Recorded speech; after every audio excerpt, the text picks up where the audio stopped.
Hi, hello, வணக்கம். நான் தான் உங்கள் ஷெஃப் தீனா. இன்னைக்கு நம்ம ஷெஃப் தீனாஸ் கிச்சனில் வந்து உங்களுக்கு சூப்பரான வந்து சாம்பார் சாதம் பண்ணியிருக்கேன். இந்த சாம்பார் சாதம் எல்லோருக்கும் ரொம்ப பிடிச்ச ஒரு ப்ரிப்பரேஷன். அந்த ப்ரிப்பரேஷன் ஸ்டெப் பை ஸ்டெப்பாக எப்படி பண்ணுறது கரெக்டான மெத்தடில் உங்களுக்கு கொடுத்துருக்கேன். கண்டிப்பாக ட்ரை பண்ணி பாருங்கள். அதுக்கு முன்னாடி இந்த ப்ரிப்பரேஷன் சாம்பார் பவுடர் யூஸ் பண்ணியிருப்பேன். அந்த சாம்பார் பவுடர் ஏற்கனவே நான் போட்ட அந்த லஞ்சு சாம்பாருக்கு என்ன பவுடர் யூஸ் பண்ணோம் அதே பவுடரை யூஸ் பண்ணியிருக்கேன். அது மட்டும் இல்லை, இந்த வீடியோவில் கீழே பாக்ஸில் போட்டிருப்பேன் அந்த சாம்பார் பவுடர் எப்படி பண்ணுறதுன்னு தேவையான குவான்டிட்டியில் கொடுத்துருக்கேன். அதுக்கு முன்னாடி ப்ரிப்பரேஷன் தேவையான பொருட்கள் பார்த்துலாம் வாங்க.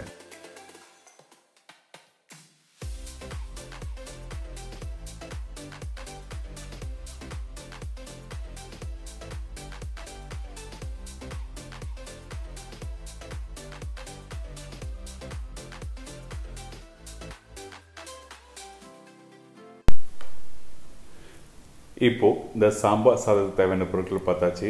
ஒரு குக்கர் எடுத்துக்கங்க. இந்த குக்கரில் வந்து துவரம்பருப்பு, ஊற வச்ச துவரம்பருப்பு இதில் ஆட் பண்ணுறோம்.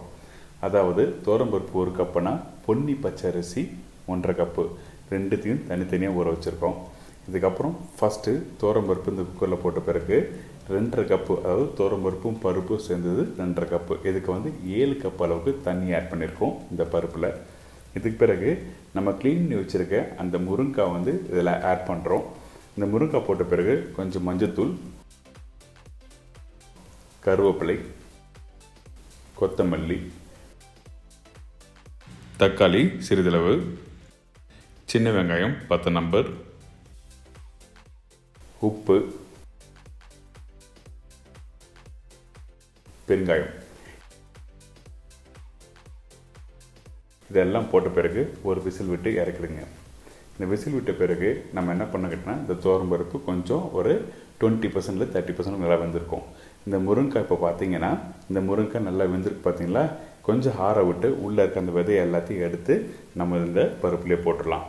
இதுக்கு பிறகு இதே அளவு தண்ணியில் வந்து நம்ம ஊற வச்சுருக்க அந்த பொன்னி பச்சை அரிசியை வந்து நல்லா வடிகட்டிட்டு இதில் போட்டுருவோம். இப்போ இதுக்கு பிறகு ஏற்கனவே ஒரு விசில் விட்டுருக்கோம். இதுக்கப்புறம் இன்னும் 2 விசில் விட்டு டோட்டலாக 3 விசில் விட்டு பாயில் பண்ணி உரமாக வச்சிடலாம். இதுக்கப்புறம் ஒரு சின்ன பேன் எடுத்துங்க. இந்த பேனில் வந்து நல்லெண்ணெய் ஒரு கரண்டி அளவுக்கு, அதுக்கப்புறம் கடுகு, சீரகம், வெந்தயம்,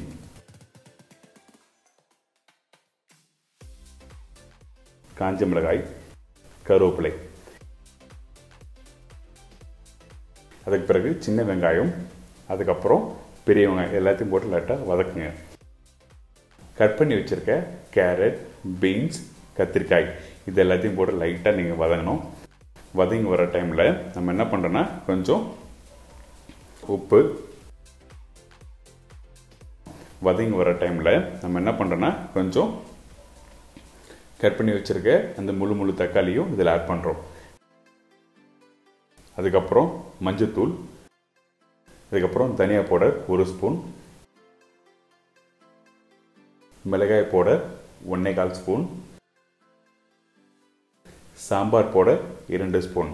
நான் சாம்பார் பவுடர் வந்து இதுக்கு முன்னாடி போட்டிருக்க லஞ்சு சாம்பாரில் சேம் சாம்பார் பவுடர் ஆட் பண்ணியிருக்கோம். நீங்கள் இதை கரெக்டாக நீங்கள் வறுத்து வீட்டில் பண்ணி இந்த பவுடர் இதை சாம்பாரத்தில் போடுங்க. இதுக்கு பிறகு நம்ம என்ன பண்ணுறோன்னா, கொஞ்சம் தண்ணி ஆட் பண்ணிட்டு இந்த காய்கறி இந்த மசாலா எல்லாத்தையும் டுகெதராக நல்லா வேக வச்சுட்டு, இந்த காய்கறி நல்லா வெந்த பிறகு தான் நீங்கள் இந்த புளி தண்ணி ஆட் பண்ணணும். புளி தண்ணி முக்கியமாக நீங்கள் வீட்டில் கரைக்கும் போது திக்காக கரைங்க.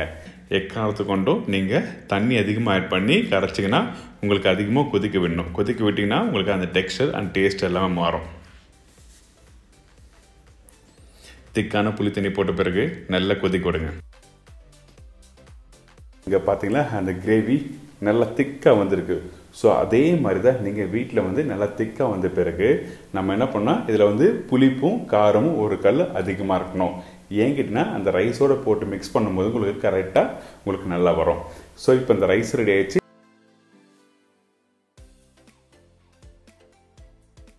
இந்த மசாலா ரெடி ஆயிடுச்சு. இப்போது இந்த மசாலா வந்து ரைஸில் ஃபஸ்ட்டு கொஞ்சமாக ஆட் பண்ணுறேன். ஏன் கேட்டிங்கன்னா, ஃபஸ்ட்டு நம்ம வந்து கரெக்டாக சீசனிங் செக் பண்ணலாம். உப்பு காரம் கரெக்டாக இருந்ததுன்னா நம்ம ஆட் பண்ண வேண்டியதில்லை. கொஞ்சம் காரமும் உப்பும் கம்மியாக இருந்ததுன்னா திருப்பி நம்ம ஆட் பண்ணுறோம்.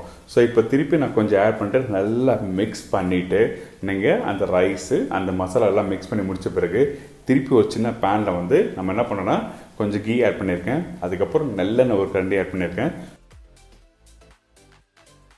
கொஞ்சம் பெருங்காயம், அதுக்கப்புறம் கருவேப்பிலை, தாளித்து இதில் கொட்டி நல்லா மிக்ஸ் பண்ணிவிட்டு எடுத்து சர்வ் பண்ணால் ஒரு அருமையான ஒரு சாம்பார் சாதம் ரெடி.